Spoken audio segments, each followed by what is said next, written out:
আমাদের ঈমানকে প্রস্ফুটিত করা সম্ভব হবে। যিনি বলেন ঠিক না বেটি? সবাইকে শুধু হযরত সামাদ ইবনে খায়সামা আল আনসারী রাদিয়াল্লাহু তাআলা আনহু একজন জলিলুল কদর সাহাবী।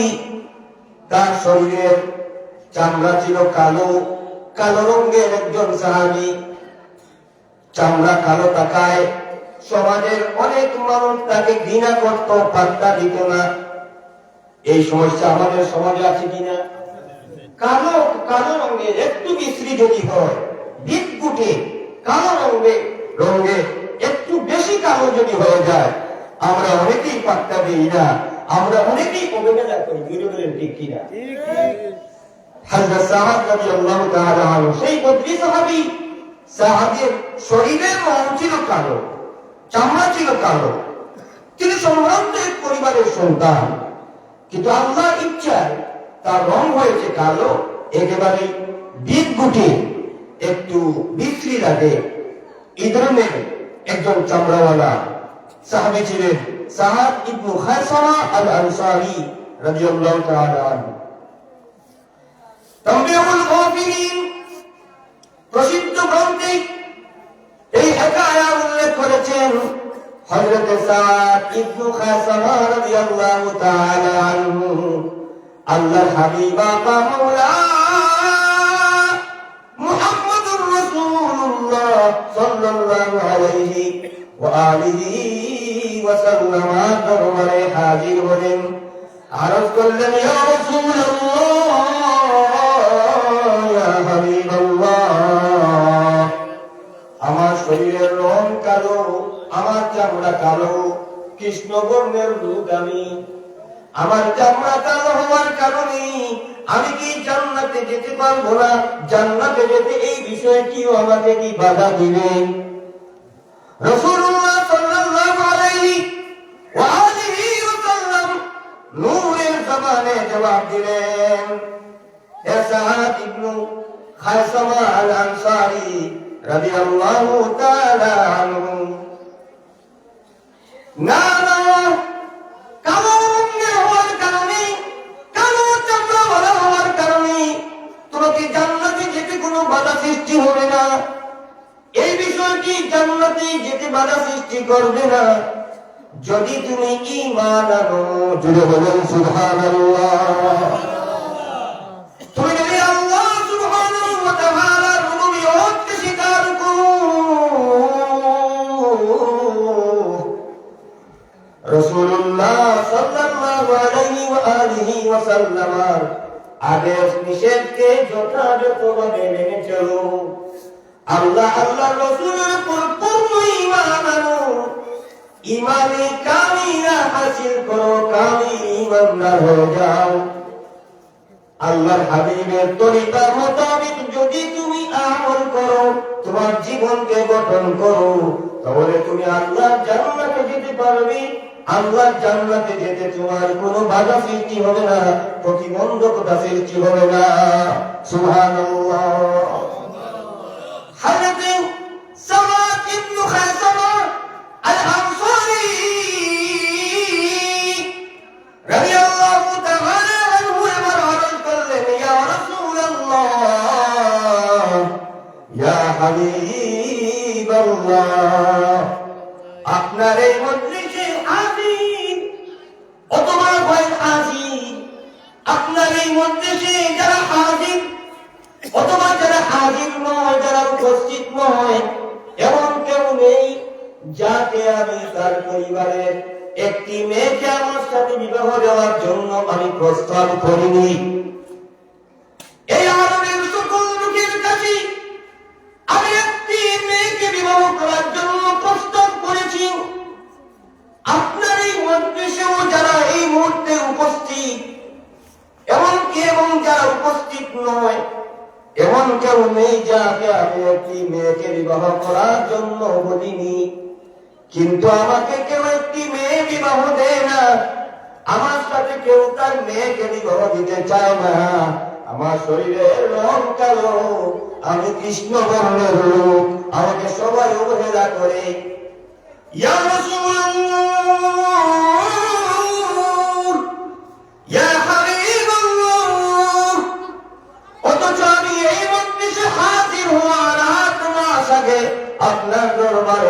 হাজির হয়ে কালিমা পড়ে মুসলমান হয়েছি। ইয়া রাসূলুল্লাহ, আমি বলেছি আশহাদু আল্লা ইলাহা ইল্লাল্লাহ ওয়া আন্না মুহাম্মাদান আবদুহু ওয়া রাসূলুহু। ইয়া রাসূলুল্লাহ, 8 মাস আগে আমি ঈমানদার হয়েছি। আমি সাক্ষ্য দিয়েছি আল্লাহ ছাড়া কোনো মাবুদ নাই। হযরত মুহাম্মদুর রাসূলুল্লাহ সাল্লাল্লাহু আলাইহি ওয়া আলিহি ওয়া সাল্লাম আল্লাহ তাআলার বান্দা ও রাসূল। সুবহানাল্লাহ। ইয়া রাসূলুল্লাহ, ইয়া হাবিবাল্লাহ, তথাপি আমাকে কেউ একটি মেয়ে বিবাহ দিতে চায় না, অথচ আমি আরবের সম্ভ্রান্ত পরিবারের সন্তান, বংশ মর্যাদায় আমার কোনো কমতি নেই, পুরুষ হিসাবে আমার কোনো কমতি নেই, আমার কোনো শূন্যতা নেই। একটি মাত্র কারণ, আমার চামড়া কালো।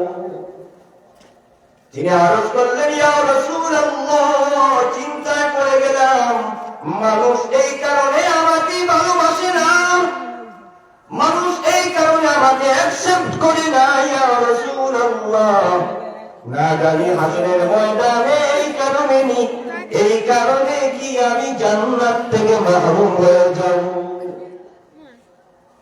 সময় কিছুদিন প্রশ্ন হলো এবং বিষয় তিনি রাসূলুল্লাহ সাল্লাল্লাহু আলাইহি ওয়া আলিহি ওয়া সাল্লাম দরবারে কেন আরজ করতে গেলেন? কারণ সাহাবায়ে কেরাম মনে প্রাণে বিশ্বাস করতেন ও বাগাদের পরম চরম আশ্রয়স্থল মুহাম্মদুর রাসূলুল্লাহ সাল্লাল্লাহু আলাইহি ওয়া আলিহি ওয়া সাল্লাম। যত অসহায় মানুষ,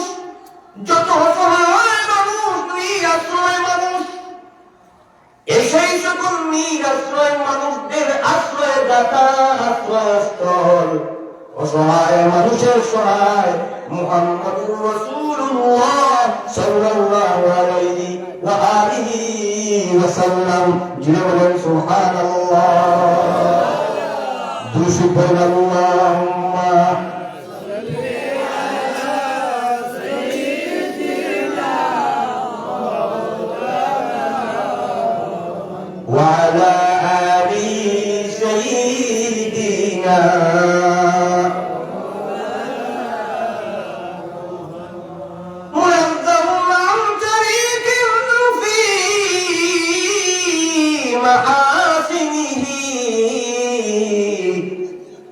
فجوهر الحسن فيه غير منقسم. اللهم صل على سيدنا مولانا محمد وعلى آل سيدنا مولانا. محترم حاضرین کرام،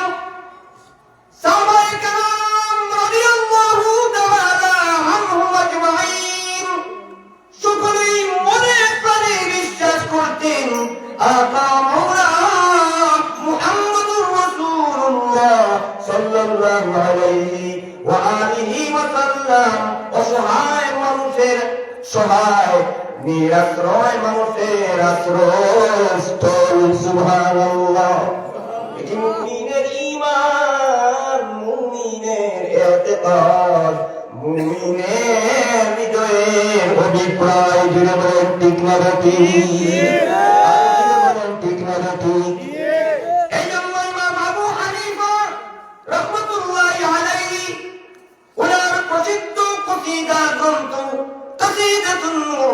শরীফের মধ্যে আল্লাহর হাবিব আকা মাওলা মুহাম্মদুর রাসূলুল্লাহ সাল্লাল্লাহু আলাইহি ওয়া আলিহি ওয়া সাল্লামকে সম্বোধন করে আরজ করেছেন, ইয়া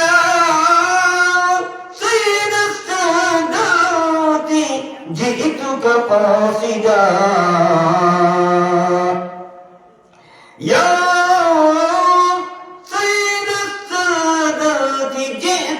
قاصدا أرجو رضاك وحدك بحمار أرجو رضاك واحتمي بحمار أي سيد عالم أي آقا أي مولا أمر آقا أمر مولا أمر প্রাণের প্রাণ أمر জানের জান أي رحمة عالم أي سيد عالم أي سيد السادات يا رسول الله আপনার সন্তুষ্টি আশ্রয় লাভের জন্য আপনার দরবারে আমি হাজির হয়েছি সুবহানাল্লাহ আপনি অবাগানের আশ্রয় দাতা আপনি অসহায়ের সহায় আপনি নিরাশ্রয়ের আশ্রয়স্থল ইয়া রাসূলুল্লাহ এই আশা নিয়ে আপনার সন্তুষ্টি লাভের জন্য ইয়া রাসূলুল্লাহ একটু আশ্রয় পাওয়ার জন্য আপনার দরবারে হাজির হয়েছি সুবহানাল্লাহ আমার প্রিয় মুর্শিদ হযরত কুলতুবি সাহেব কিবলা রাহমাতুল্লাহি তাআলা আলাইহি নালায়ে কলম শরীফের মধ্যে উল্লেখ করেছেন নূরে নজর আশিকা अल्लाह का प्यारा रसूल दस्तगीरे बेकसा अल्लाह का प्यारा रसूल आशिक जनेर नयन ज्योति या रसूल अल्लाह আপনার আশিক যারা তাদের নয়নের আলো আপনি ইয়া রাসূল আল্লাহ আশিক জনের নয়ন জ্যোতি ইয়া রাসূলুল্লাহ আপনি হলেন আল্লাহর প্রেমস্পদ আল্লাহর প্রিয় বন্ধু আল্লাহর প্যারা রাসূল অবাগানের নিরাশ্রয়ের চরম আশ্রয়স্থল বিপদকালের পরম শরণ ইয়া রাসূলুল্লাহ আপনি আল্লাহর প্যারা রাসূল সুবহানাল্লাহ হযরত সাদ ইবনে খাসামা রাদিয়াল্লাহু তাআলা আনহু এই আশা থেকে তিনি একজন অসহায় মানুষ কেউ তাকে একটি মেয়ে বিবাহ দিতে চায় না প্রত্যেকেই তাকে অবহেলা করেন তার এই অসহায়ত্বের কথা রাসূলুল্লাহ সাল্লাল্লাহু আলাইহি ওয়া আলিহি ওয়াসাল্লাম দরবারে নিয়ে হাজির হলেন আরজ করলেন ইয়া রাসূলুল্লাহ এই বিষয় সম্পূর্ণ বিবরণ পেশ করলেন নিজের হতাশার কথা ব্যক্ত করলেন নিজের নিরাশ্রয়ের অসহায়ত্বের কথা ব্যক্ত করলেন আশ্রয় কামনা করলেন আল্লাহর হাবিব মুহাম্মদুর রাসূলুল্লাহ সাল্লাল্লাহু আলাইহি ওয়া আলিহি ওয়াসাল্লাম সাহাবায়ে কেরামকে জিজ্ঞেস করলেন আমার সাহাবীগণ এই মজলিসে হযরত আমর ইবনে ওয়াহাব রাদিয়াল্লাহু তাআলা আনহু এই মজলিসে হাজির আছেন কি সাহাবায়ে কেরাম আরজ করলেন ইয়া রাসূলুল্লাহ আমর ইবনে ওয়াহাব এই মজলিসে উপস্থিত নেই আমার নবী ওই সাহাবী ওই কালো চামড়াওয়ালা সাহাবী বদরি সাহাবী শহীদ সাহাবী হযরত সাআদ ইবনে খায়সামা আল আনসারী রাদিয়াল্লাহু তাআলা আনহুকে জিজ্ঞেস করলেন তুমি কি আমর ইবনে ওয়াহাবের বাড়ি চিনো ওই সাহাবী জবাব দিলেন ইয়া রাসূলুল্লাহ ওনার বাড়ি আমি চিনি নবী বললেন তার বাড়িতে যাও দরজায় গিয়ে কড়া নাড়ো দরজা খোলার পর ঘরের ভিতরে সালাম দিয়ে ঘরের ভিতরে প্রবেশ করো আর ঘরের ভিতরে প্রবেশ করি তুমি তাকে বলবা তুমি তাকে বলো এই কথা আল্লাহর নবী আপা মাওলা মুহাম্মদুর রাসূলুল্লাহ সাল্লাল্লাহু আলাইহি ওয়া আলিহি ওয়াসাল্লাম আপনার মেয়ের সাথে আমাকে বিবাহ দিয়েছেন সুবহানাল্লাহ একটু জোরে বলেন সুবহানাল্লাহ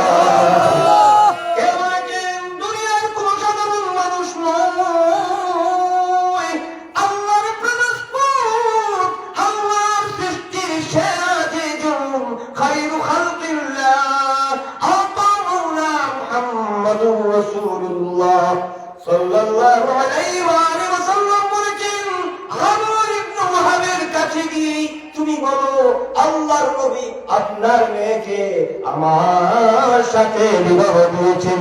সুবহানাল্লাহ। জিজ্ঞেস করি তো, যদি আপনার কাছে কেউ আসে, এসে বলে যদি এই জামানার সবচেয়ে বড় আলেম হযরত কুলতুবী সাহেব কিবলা অথবা কোন সাহায্যবান নাম ধরে বলে উনি পাঠিয়েছেন আপনার মেয়েকে আমার সাথে বিবাহ দিয়েছেন, আপনি কি বিশ্বাস করবেন?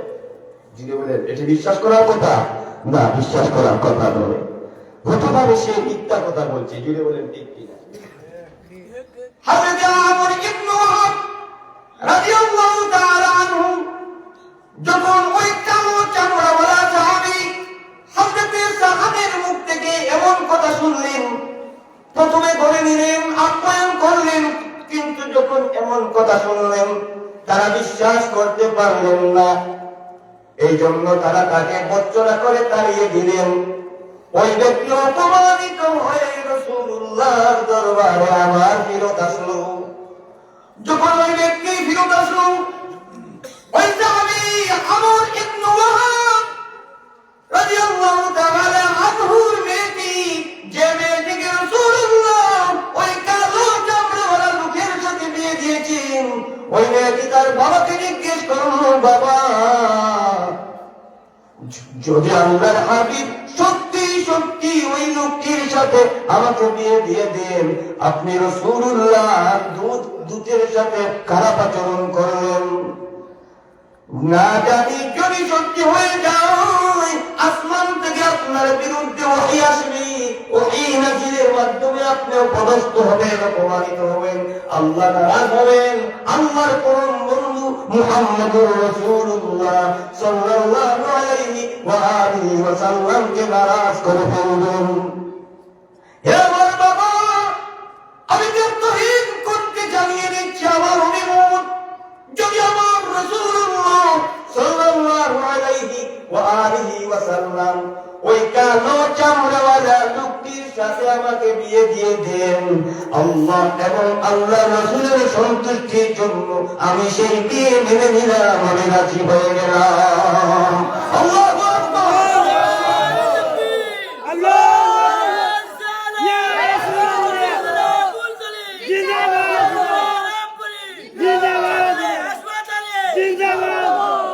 সম্মানিত শুনি, রাসূলুল্লাহ সাল্লাল্লাহু আলাইহি ওয়া আলিহি ওয়া সাল্লাম জলিলুল কদর সাহাবী, ওই যুবতী সাহাবী কেমন ঈমান এনেছেন, রাসূলুল্লাহর প্রতি কেমন ঈমান রেখেছেন।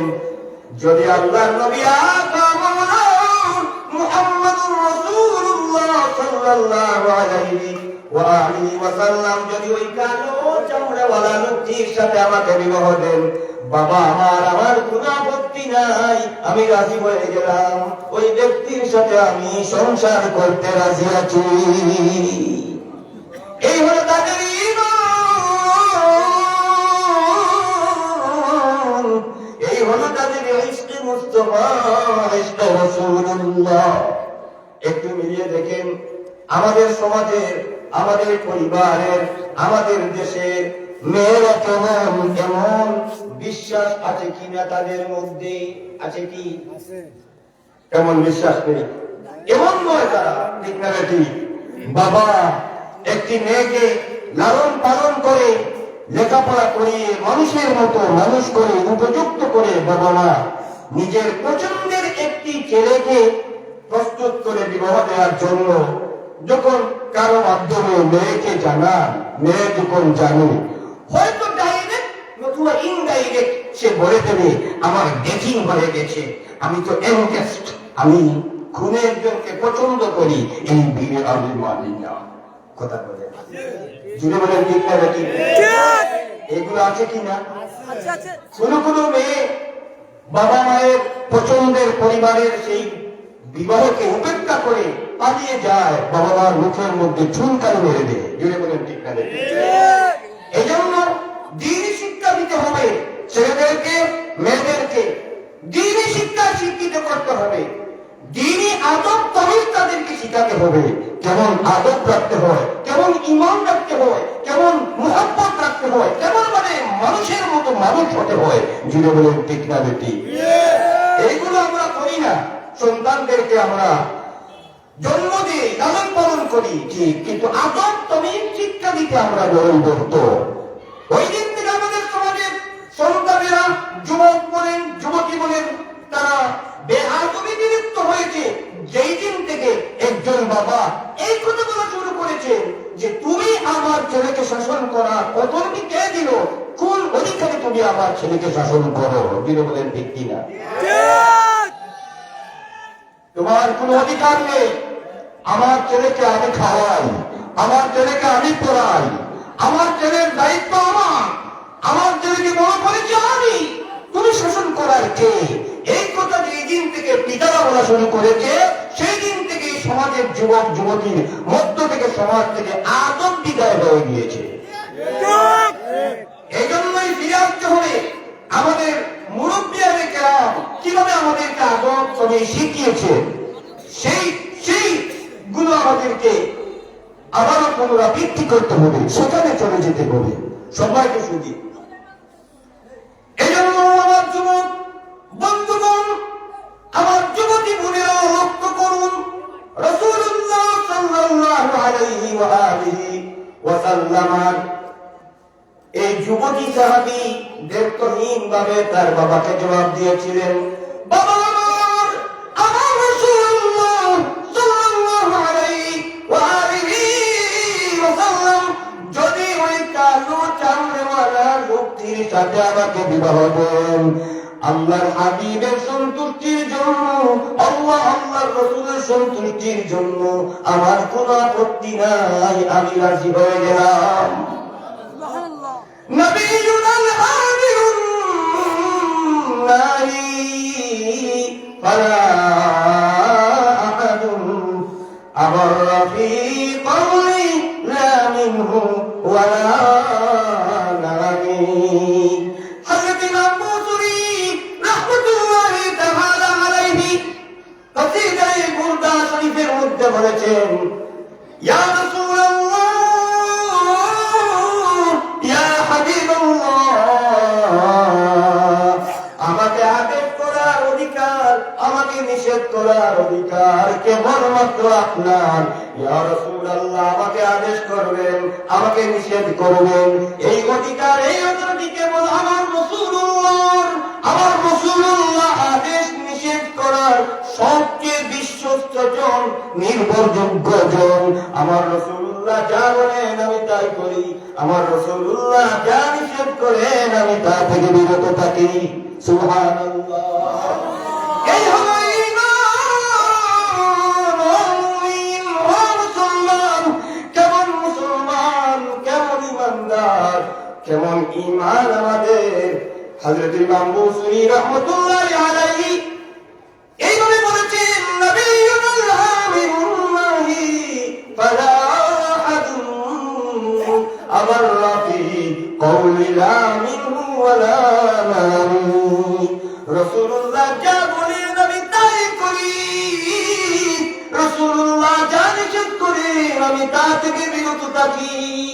যদি আমরা এমন করতে পারি তাহলে আমরাও ঈমানদার। জীবনের ঠিক কিনা? আমরা রাসূলুল্লাহ মানি, রাসূলুল্লাহকে মুহাব্বত করি, রাসূলুল্লাহর হুকুম আহকাম মানি না, রাসূলুল্লাহ যা বলেছেন তা পূর্ণভাবে করি না, রাসূলুল্লাহ যা নিষেধ করেছেন তা থেকে বিরত থাকি না। জীবনের ঠিক কিনা? আল্লাহ আমাদেরকে সহিহ সামুদ দান করুন, হিদায়াত দান করুন। আল্লাহ আমাদের দিলের মধ্যে ইশকে মুস্তাফা দান করুন, আমাদের জীবনকে নবীর সুন্নাহ মোতাবেক গঠন করো। আল্লাহুম্মা আমিন। দুরূদ পড়েন, আল্লাহুম্মা সাল্লি আলা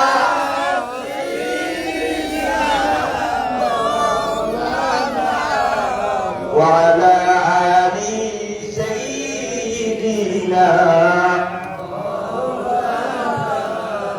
সম্মানিত সুধী, ঐক্যবদ্ধ সাহাবী যখন তার বাবাকে এইভাবে বললেন, তিনি এক দৌড় দিলেন রাসূলুল্লাহ আলাইহি ওয়া আলিহি ওয়াসাল্লাম দরবারে গেলেন। তার আগে ওই কালো চামড়াওয়ালা লোকটি রাসূলুল্লাহ দরবারে হাজির হলেন। আরজ করলেন, ইয়া রাসূলুল্লাহ, ইয়া হাবিবাল্লাহ, আপনি যেভাবে বলেছেন সেইভাবে করেছি, কিন্তু আমর ইবনে ওয়াহাব আমাকে তাড়িয়ে দিয়েছেন, অপমান করে বিদায় করেছেন। এমন সময় আমর ইবনে ওয়াহাব পিছনে পিছনে রাসূলুল্লাহ দরবারে হাজির হলেন। আল্লাহ নবী জিজ্ঞেস করলেন, আমর ইবনে ওয়াহাব, তুমি আমার এই দুধকে আমি যাকে দিয়ে তোমাকে প্রস্তাব প্রেরণ করেছিলাম, পয়গাম পাঠিয়েছিলাম, তুমি তার সাথে এমন কেমন ব্যবহার করলে? ওই সাহাবী আরজ করলেন, ইয়া রাসূলুল্লাহ, ইয়া হাবিবাল্লাহ, ওই কালো চামড়াওয়ালা লোকটির কথা আমি বিশ্বাস করতে পারিনি। আমি ভেবেছিলাম সে হয়তো মিথ্যা কথা বলেছে। ইয়া রাসূলুল্লাহ, মেনে নিতে পারিনি এই জন্য, কিন্তু আমি ফিরত এসেছি আপনার দরবারে। এখন আমি বুঝতে পারছি সে সত্যই বলেছে। ইয়া রাসূলুল্লাহ, গুস্তাখি হয়ে গেছি। ইয়া রাসূলুল্লাহ, কোন জুড়ে মাফ চাই, মাফ করে দেন। আমার মেয়েকে আপনার কথা মতো, আপনার পছন্দ মতো ওই কালো চামড়াওয়ালা সাহাবীর সাথে বিবাহ দিয়ে দিলাম, রাজি হয়ে গেলাম। সুবহানাল্লাহ। সবাই তো শুনি আল্লাহর নবী মুহাম্মাদুর রাসূলুল্লাহ সাল্লাল্লাহু আলাইহি ওয়া আলিহি ওয়া সাল্লাম 400 দিরহাম ধার্য করে ওই কালো চামড়াওয়ালা সাহাবীর বিয়ে দিলেন আমর ইবনে ওয়াহাবের মেয়ের সাথে। সুবহানাল্লাহ। কত দিরহাম? 400 দিরহাম। 400 দিরহাম ধার্য করলেন। এবারে সাহাবী আরজ করলেন, ইয়া রাসূলুল্লাহ, ইয়া হাবিবাল্লাহ, 400 দিরহাম আমার কাছে নাই, আমি কিভাবে 400 দিরহাম পরিশোধ করব? আল্লাহ নবী মুহাম্মাদুর রাসূলুল্লাহ সাল্লাল্লাহু আলাইহি ওয়া আলিহি ওয়াসাল্লাম এবার বললেন, তিনজন সাহাবী তোমার সেই জিম্মাদার নিবে, জিম্মাদার হবে হযরতে উসমান ইবনে আফফান রাদিয়াল্লাহু তাআলা আনহু, হযরতে আব্দুর রহমান ইবনে আউফ রাদিয়াল্লাহু তাআলা আনহু, হযরতে আলী ইবনে আবু তালিব রাদিয়াল্লাহু তাআলা আনহু। এই তিনজন সাহাবী 200 দিরহাম 200 দিরহাম 200 দিরহাম করে 600 দিরহাম দিয়ে দিলেন। সুবহানাল্লাহ। মোহরানা হলো 400 দিরহাম। ওই সাহাবী পেলেন কয় দিরহাম? 600 দিরহাম। 200 দিরহাম অতিরিক্ত পেলেন। সম্মানিত সুধী, কিছু কথা বলতে চাই। এই মোহরানার ব্যাপারে আপনারা হয়তো ভাবছেন ধার্য করছে, এটি দিতে হবে কেন? কথা বলেন কেন? প্লিজ কথা বলবেন না, প্লিজ পিছনে কথা বলবেন না, মনোযোগ সহকারে শুনুন। দিতে হবে কেন? কারণ আমাদের সমাজে এমন রেওয়াজ নেই। আমরা মোহরানা ধার্য করি, যেটা বলে ঠিক কিনা, আমাদের দিতে হয় না। আমরা জানি মোহরানা, আমরা যেটা জানি মোহরানা শুধু ধার্যের বিষয়, আর মোহরানা দিতে হয় চাড়াচাড়ি হলে, নতুবা দেওয়ার কোনো প্রয়োজন নাই। বিলকুল এই নয়, ইসলামী নীতি নয়, এটি সম্পূর্ণ বিকৃত নীতি। বরং ইসলামী আইন হল বিবাহের পূর্বেই মোহরানা ধার্য করতে হবে, বাসর রাতের আগেই সেই মোহরানা আদায় করতে হবে। সম্মানিত সুধী, আমরা কি করি? বাসর রাতে মোহরানা তো আদায় করি না। কেউ আছে বাসর রাতে স্ত্রীর কাছে বলে, স্ত্রী, আমি তো তোমাকে বিবাহ করে ফেলেছি, তুমি আমার সাথে বিবাহ বন্ধনে আবদ্ধ হয়ে গেছো, তুমি যদি আমাকে সেই এই মোহরানাগুলো ক্ষমা করে দাও, ছেড়ে দাও। স্ত্রী মাইনকার চিপায় পড়ে, ফাঁকা বাসের চিপায় পড়ে। যে বলেন ফাঁকা বাসের চিপায় পড়েছে কিনা, সে তো তার বাড়িতে নয়, ওই স্বামীর বাড়িতে মাইনকামকে পায় করে স্ত্রী আবার কি বলবে, না স্বামী আপনার সাথে ঘর সংসার করবো, এইগুলো আবার কিসের প্রয়োজন? কথা বলেন ঠিক না বেঠিক? কিন্তু এইগুলো হলো জিহাদ, এইগুলো হলো সুস্পষ্ট কুসংস্কার, এইগুলো ইসলামী আইন হতে পারে না, ইসলামী নীতি হতে পারে না। আমাদের দেশে এমন আছে যে একটি মহরমা ধার্য করলেন, বিবাহ হয়ে গেল, দেয়া দিয়ে কিছুই নেই।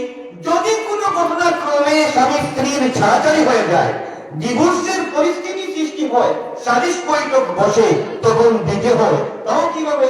বিয়ে হয়ে গেছে, সন্তানাদি হয়ে গিয়েছে, অর্ধেক মাস অর্ধেক খেতে গেছে, আপনার কাটাকাটির কোন অথরিটি আপনার নাই, কোন অথরিটি নেই আপনার, কাটাকাটির কোন সুযোগ নেই। এগুলো দেওয়ার কথা ছিল আগেই, আপনি দিতে পারেননি।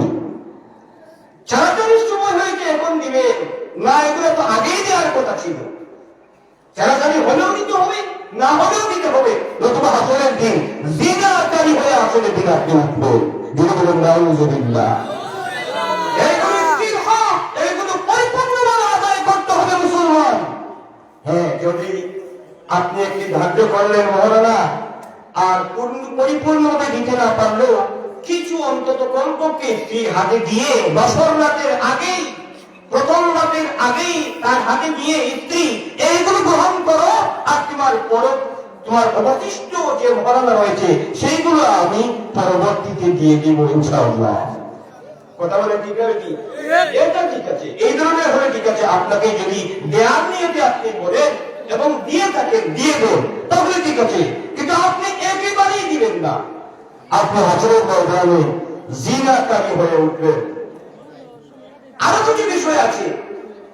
স্বামী স্ত্রী বিবাহ হয়েছে, সংসার করেছে, সন্তানাদি হয়েছে, নাতি নাতন হয়েছে, এবার স্বামী মারা গেছে, কিছু মুরব্বী যান স্ত্রীর কাছে আপনার মোহরানা দাবিটা আপনি ছেড়ে দিন, আপনার মোহরানার দাবিটা আপনি ছেড়ে দিন। কে বলেছে আপনি মাপ চাবেন?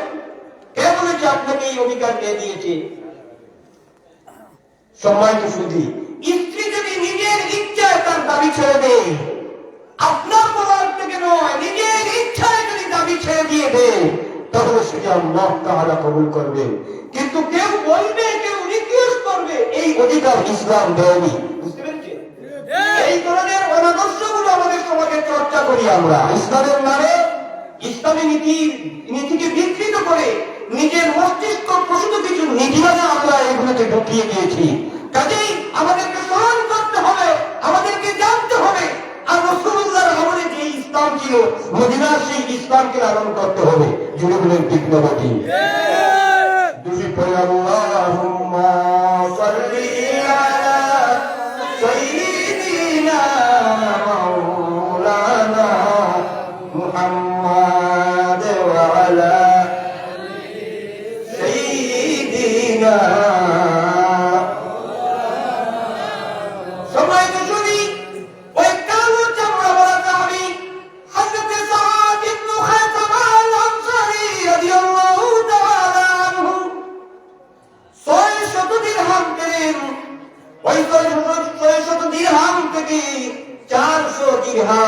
স্ত্রীর মহরনা আদায় করলেন, 200 দিরহাম নিয়ে তিনি বাজারে গেলেন। তিনি বাসর রাত প্রথম রাত করবেন, আনন্দ চিত্তে বাজারে গেলেন, কিছু কেনাকাটা করবেন। কত আনন্দ! এতদিন তিনি বিবাহ করতে পারেননি, এতদিন তাকে কেউ একটি মেয়ে দেয়নি বিবাহ করার জন্য। রাসূলুল্লাহ সাল্লাল্লাহু আলাইহি ওয়া আলিহি ওয়াসাল্লামের দরবারে নিজের অসহায়ত্বতা ব্যক্ত করলেন। আল্লাহর হাবিব মেহেরবানি করে বিয়ে দিয়ে দিলেন, মহরানার ব্যবস্থা করে দিলেন। তিনি আনন্দ চিত্তে বাজারে গেলেন, কেনাকাটা করবেন, প্রথম রাত্র স্ত্রীর সাথে যাপন করবেন।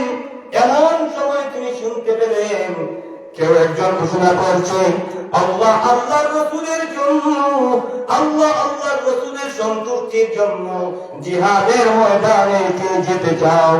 যদি কোনো আগ্রহী থাকো, আল্লাহ আল্লাহর রাসূলের ডাকে সাড়া দাও, মুজাহিদগণের দপ্তরে শামিল হয়ে যাও। সুবহানাল্লাহ।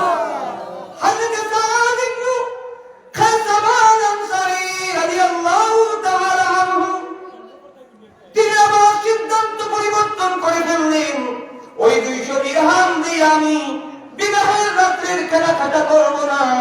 আমি আল্লাহর রাসূলের সন্তুষ্টির জন্য জিহাদে চলে যাব। আল্লাহ ডাক দিয়েছে, আল্লাহর রাসূল ডাক দিয়েছেন, আল্লাহর রাসূলের, আল্লাহ তার হাবিবের ডাকের সাড়া দিও। এই জন্য তিনি জিহাদে যাওয়ার জন্য জিহাদের সরঞ্জামাদি খরিদ করতে লাগলেন। সুবহানাল্লাহ। তিনি জিহাদের ময়দানে চলে যাওয়ার জন্য মাথায় কালো পাগড়ি বাঁধলেন, মুখ বাঁধলেন, শুধু চুপ করে ছিল আর সমস্ত শরীর আবৃত করে ফেললেন। কেউ জানি তাকে চিনতে না পারে, কেউ জানি তাকে দেখতে না পারে। সকলের চক্ষুর অন্তরালে থেকে, সকলের দৃষ্টির আড়াল থেকে তিনি জিহাদে যাবেন। আল্লাহ রাসূলের জন্য জিহাদে অংশগ্রহণ করবেন। সুবহানাল্লাহ। মুজাহিদ কোনে সাইডে দাঁড়ালেন। রাসূলুল্লাহ সাল্লাল্লাহু আলাইহি ওয়াসাল্লাম সাহাবীগণ তাকে নিয়ে আলোচনা করলেন, কে এই ব্যক্তি? হযরত আলী বললেন, না জানি, দূর দেশ থেকে কেউ এসেছে, ছাড়ো এই বিষয়টি, জিহাদে রওনা হন। তারা জিহাদে গেলেন, বদরের প্রান্তরে গেলেন। তিনি বীর বিক্রমে জিহাদ করতে লাগলেন, অনেক কাফির সৈন্যের বিরুদ্ধে লড়াই করলেন। এক পর্যায়ে তিনি আক্রান্ত হলেন। রাসূলুল্লাহ সাল্লাল্লাহু আলাইহি ওয়াসাল্লাম তার বাহুর এক অংশ কেটে গিয়েছিল, আঘাতপ্রাপ্ত হয়েছিলেন। তার কালো চামড়া দেখে রাসূলুল্লাহ তাকে পরিচয় করতে পারলেন। জিজ্ঞেস করলেন, তুমি তো সাদ নয় কি? আরজ করলেন, ইয়া রাসূলুল্লাহ, ইয়া হাবিবাল্লাহ, ইয়া রাসূলুল্লাহ, আমি আপনার সাহাব, আপনার আশিক সাহাব, আমি আপনার গোলাম সাহাব। ইয়া রাসূলুল্লাহ, জিহাদের ময়দানে আল্লাহর রাসূলের ডাক এসেছে, আমি আর বসে থাকতে পারি না। ইয়া রাসূলুল্লাহ, আল্লাহর রাসূলের ডাকের সাড়া দিয়ে আমি বাসর রাত ফেলে দিয়ে আমার দুনিয়ার আনন্দ, সবকিছু আরাম আয়েশ, সব চাহিদা, সব আকাঙ্ক্ষা ফেলে দিয়ে আমি আল্লাহর রাসূলের জন্য জিহাদের ময়দানে চলে এসেছি। সুবহানাল্লাহ।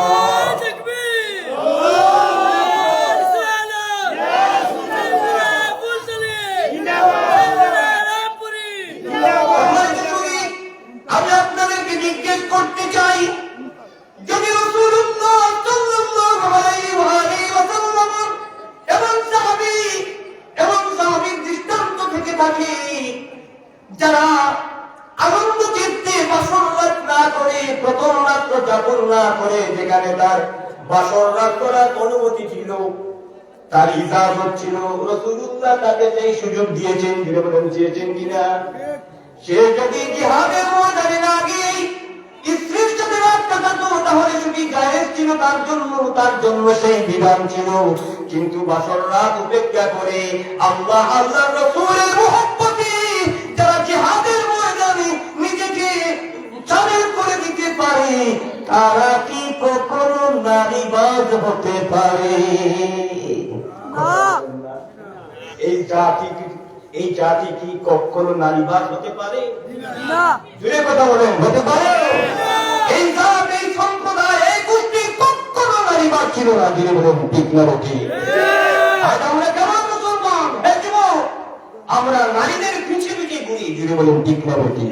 নারীদের পিছিয়ে পিছিয়ে ঘুরি, আর আমরা গোস্তামি আকাম কুকামের মধ্যে লিপ্ত হয়েছি। কেমন মুসলমান? মুসলমান তো এরা নয়, মুসলমান তো এমন হতে পারে না। মুসলমান নারীবাদ ছিল না। জুড়ে বলেন, ঠিক না ঠিক? এই জন্য আমার সাহেব রাহমাতুল্লাহি আলাইহি হুঁশিয়ার করে দিয়েছেন, কিস চীজ কি তলব হ্যায় दीवाना तेरे मन में, किस चीज की तलब है दीवाना तेरे मन में, गुलना तरू ताजा फूल ना रोए गुलशान में, किशन निशाए मुक्त तुम्ही किशेर आशा চলে যায় সুবাস ছাড়ায় গুলিস্তানের ওই চিরতাজা ফুল। যুবক হারিয়ে গেছো, কিসের নেশায় লিপ্ত হয়েছো, কিসের আশায় বিমূঢ় হয়েছো? তুমি কি জানো না, তুমি কি ভুলে গেছো ফুল বাগানের সেই চিরতাজা ফুলটিও থাকে না, জোরে পড়ে যায় সুবাস হারায়। যুবক রে যুবক, তোমার এই শক্তিমত্তা একদিন থাকবে না, তোমার এই বাহাদুরি একদিন থাকবে না, তোমার এই কুকাম করার সামর্থ্য তোমার একদিন থাকবে না, শরীরের স্বাধীনতা তোমার একদিন থাকবে না। একদিন তুমি তোমার যৌবন হারিয়ে ফেলবে, তোমার শরীরের শক্তিমত্তা হারিয়ে ফেলবে, আফসোস করবে, কান্নায় ভেঙে পড়বে। এই জন্য রে যুবক, সময় থাকতে ফিরে আসো, আল্লাহ আল্লাহ রসুলের পথে ফিরে আসো। জিরো বলেন ঠিক না? জিরো বলেন ঠিক কিনা? আমরা আসবো কিনা? আল্লাহ আমাদেরকে কবুল করো, সকল বলে আল্লাহুম্মা আমিন। হযরত সাদ ইবনে খায়সামা রাদিয়াল্লাহু তাআলা আনহু বীর বিক্রমে জিহাদে ঝাঁপিয়ে পড়লেন, আক্রান্ত হলেন। এক পর্যায়ে তিনি শাহাদাতের অভিসুদা পান করলেন। রাসূলুল্লাহ সাল্লাল্লাহু আলাইহি ওয়া আলিহি ওয়াসাল্লাম কবর পেয়ে তরিত করিতে সাহাবীর কাছে আসলেন। সাহাবীর মুখ থেকে কাপড় দিয়ে মুখ থেকে মাটি বালুগুলা ঝাড়লেন। সুবহানাল্লাহ। সাহাবের মাতা রাসূলুল্লাহর কোল মুবারকে দিলেন আল্লাহু আকবার। আর সাহাবীর প্রশংসা করতে লাগলেন। সাহাব, আল্লাহ তাকে হাউদ দান করেছেন, আল্লাহ তাকে জান্নাত দান করেছেন, আল্লাহ তাকে এই দান করেছেন, সেই দান করেছেন। রাই বলেছেন, সাহাবীগণ বলেছেন, রাসূলুল্লাহ সাল্লাল্লাহু আলাইহি ওয়া আলিহি ওয়াসাল্লাম কিছুক্ষণ কাঁদলেন, কিছুক্ষণ কাঁদলেন, আবার কিছুক্ষণ হাসলেন। একটু পরে রাসূলুল্লাহ সাল্লাল্লাহু আলাইহি ওয়া আলিহি ওয়াসাল্লাম মুখ ফিরিয়ে নিলেন। সুবহানাল্লাহ। একবার হাসলেন, একবার কাঁদলেন, আরেকবার মুখ ফিরিয়ে নিলেন। বুঝতে পেরেছেন? কয়বার দিনে বলেন? কয়টি? তিনটি কাজ করলেন। সাহাদের শাহাদাতের পর রাসূলুল্লাহ সাহাদের সম্মুখে বসে একবার কাঁদলেন, আরেকবার হাসলেন, আরেকবার মুখ ফিরিয়ে নিলেন। সাহাবী আরজ করলেন, ইয়া রাসূলুল্লাহ, ইয়া হাবিবাল্লাহ, আপনাকে দেখলাম, একবার কাঁদতে দেখলাম, আরেকবার হাসতে দেখলাম, আরেকবার মুখ ফিরিয়ে নিতে দেখলাম। রাসূলুল্লাহ কারণ কি, কি কারণে, তার মধ্যে হিকমত কি? আল্লাহর হাবিব আকা মাওলা মুহাম্মদুর রাসূলুল্লাহ সাল্লাল্লাহু আলাইহি ওয়া আলিহি ওয়াসাল্লাম নূরের জবানে জবাব দিলেন, রে সাহাবীগণ, যখন আমার সাহাবী সাআদ ইবনে খায়সামা আল আনসারী রাদিয়াল্লাহু তাআলা আনহুর জন্য আমি কাঁদলাম, আমার তার মুহাব্বতে আমি কাঁদলাম, আমি আবেগ আপ্লুত হয়ে কাঁদলাম। আমার এত ভালোবাসার একজন সাহাবী, আমার একজন মায়ার অনুসারী, যে তার পাশান রাত পরিত্যাগ করে স্ত্রীর সাথে রাত যাপন করবে আনন্দ চিত্তে, সেটি পরিত্যাগ করে আল্লাহ আল্লাহর রাসূলের মুহাব্বতে জিহাদের ময়দানে হাজির হয়ে শাহাদাতের অভিসুদা পান করেছে। আমার এত প্রিয় একজন সাহাবী শাহাদাতের অভিসুদা পান করেছে, ইন্তেকাল করেছে, তার জন্য আমি আবেগ আপ্লুত হয়ে কিছুক্ষণ কাঁদলাম। সুবহানাল্লাহ।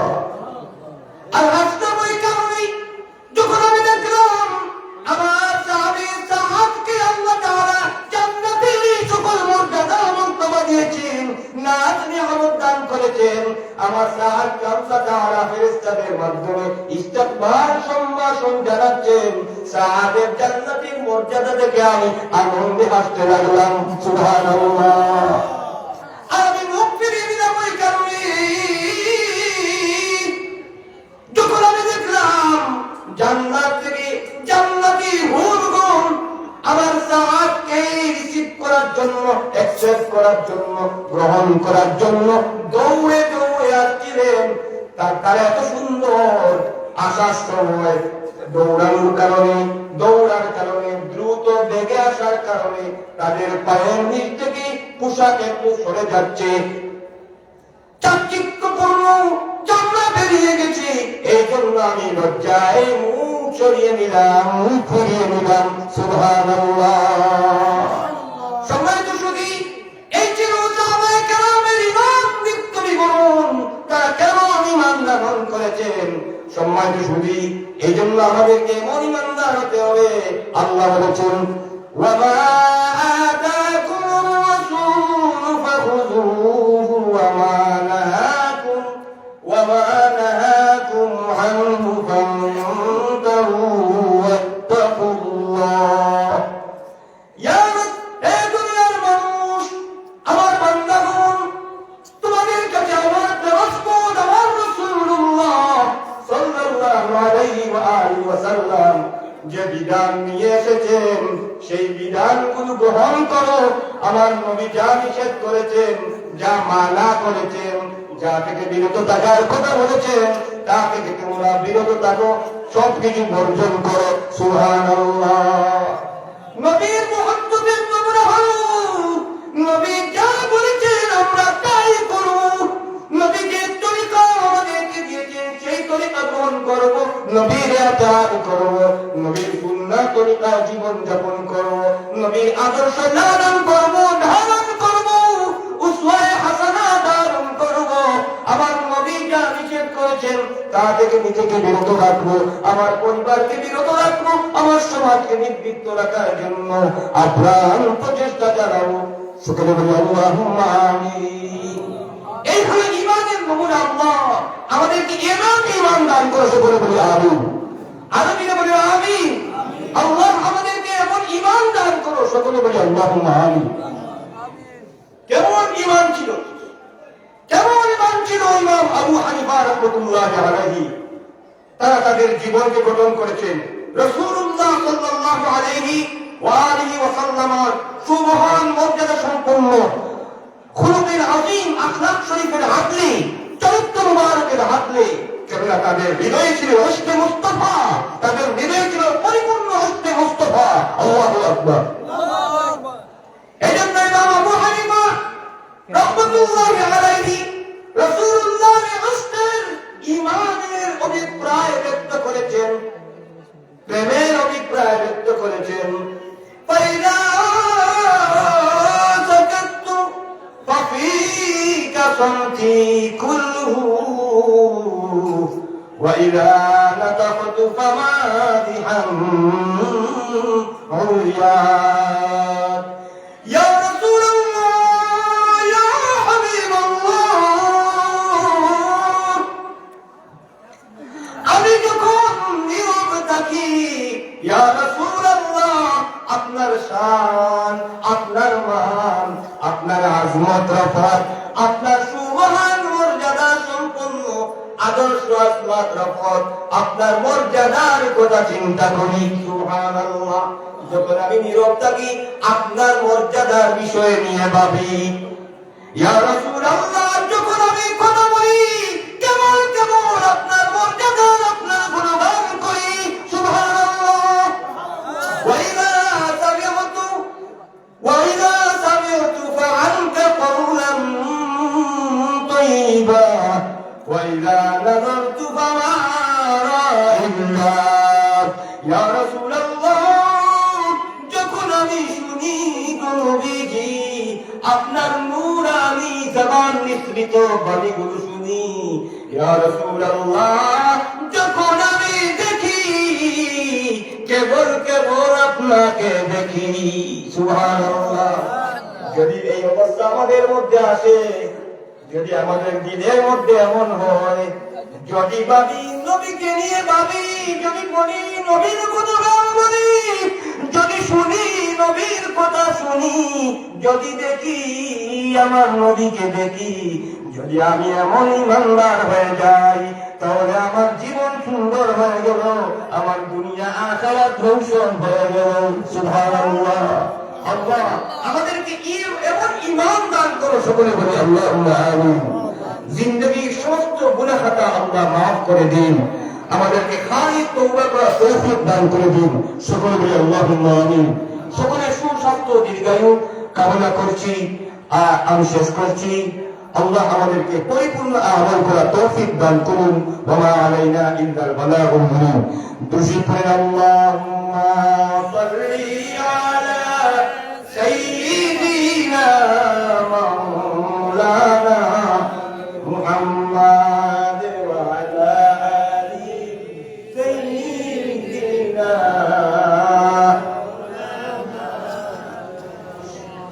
সামনে এগিয়ে আসেন, সামনে এগিয়ে আসেন।